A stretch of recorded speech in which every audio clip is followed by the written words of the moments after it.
Resident Evil, the Darkside Chronicles. I, for one, have had barely any experience with Resident Evil. The only Resident Evil experience I got was from demos for Resident Evil 4 for iPhone and Resident Evil Revelations for the 3DS and the Wii U.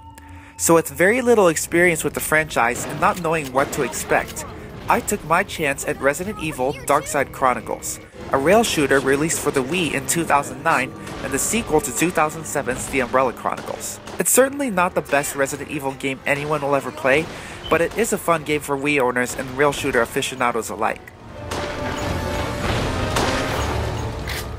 Darkside Chronicles consists of 3 intertwining plotlines: an original plotline with Leon Kennedy and Jack Krauser in South America, one based on Resident Evil 2 with Leon and Claire Redfield in Raccoon City, and one based on Resident Evil Code Veronica with Claire and Steve Burnside on a secluded island detention facility. The graphics are pretty sharp for Wii and not much about it bothers me.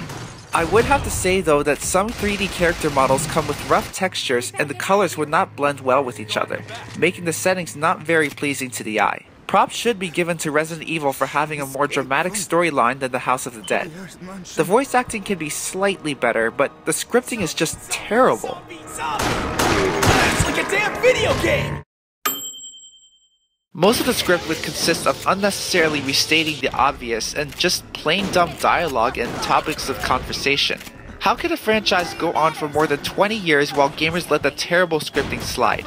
If I was in charge of refining the script, I would have chosen better words or more substantial lines to say, or in some cases, just not include any dialogue at all. She just wants to get out of here, Claire, and she needs our help. Ugh, men. You just want to impress her, don't you? Women. Darkside Chronicles takes you through 20 missions of fending off and defeating virus-infected zombies and creatures. The game retains some gameplay elements the franchise has always been using. Of course, you have a wide array of weapons to choose from. Pickups such as extra ammo and green herbs that can restore health at any time you want, and one mechanic where you shake your nunchuck to take down zombies that grab you. In the meantime, the number one downside about the gameplay is the shaky camera.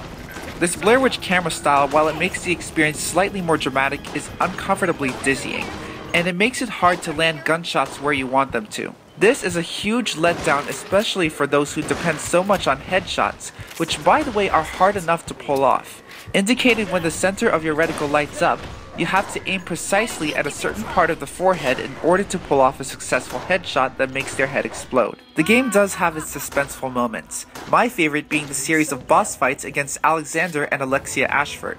And the game has its creepy moments, such as going through the island's training field, which seem to have driven its last victims insane or something. Speaking of boss fights, most of them will have you spewing bullet after bullet to weaken the boss, press certain buttons when prompted to avoid attacks, and shoot at a certain body part at just the right moment to stop its attack. These boss fights get tiring and give you a hard time to finish, especially since the game does not give a good indication of how to tackle them. It's weird that the game imposes either one of 2 control options on the players, but the game gives you the option to play with either the Wii Remote or with the Wii Zapper while holding the nunchuck. Either way, playing the game with a nunchuck makes the controls much more accessible than when playing with just the Wii Remote. Each mission can be played solo or with 2-player co-op. When playing solo, the second character AI is not too great, but you can take comfort in the fact that you're provided with at least some additional firepower and not merely being left to fend for yourself. 2-player co-op in the meantime is pretty neat, and it provides with far more firepower and a better chance of easily taking down enemies. However, the shared inventory puts too much pressure on both players, especially if your partner tends to use excessive amounts of ammo to take out enemies. Plus, both players reach a game over when either one of them dies. This mechanic simply gets in the way of a smooth co-op experience. Darkside Chronicles offers a decent amount of replay value. You can replay missions to explore alternate paths, and experience each mission from the perspective of either one of the characters for that mission. As you progress through Chronicles mode, you can use gold you earn and pick up with each mission you complete to upgrade your weapons to make them more powerful. However, I felt that some weapons are not very powerful until you upgrade to a significantly high rank. You can post your mission scores to local and worldwide scoreboards via Nintendo Wi-Fi connection.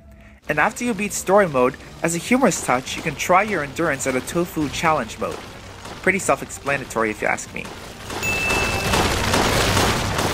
It's too bad that Resident Evil The Darkside Chronicles is nothing too special for Wii or for the Resident Evil franchise. If 2/3 of the game really is just a retelling of 2 previous Resident Evil games, then the game overall does not push the franchise forward, and barely adds anything new to it. Not to mention that it really is nothing but an adequate rail shooter. But it's still a fun game and it's worth giving this game a look.